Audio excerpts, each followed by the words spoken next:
எல்லாம் எதிர்த்து நின்ற போதினும் துச்சமாக வெண்ணி நம்மை தூறு செய்த போதினும் பிச்சை வாங்கி உண்ணும் வாழ்க்கை பெற்றுவிட்ட போதினும்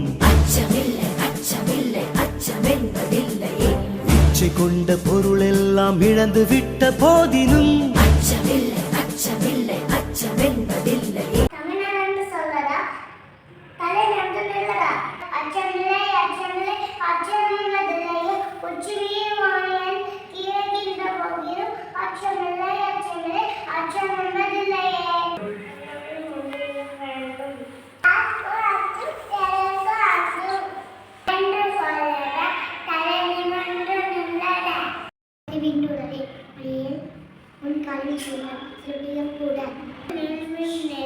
தைரியமும் இருந்தால் நடக்கும்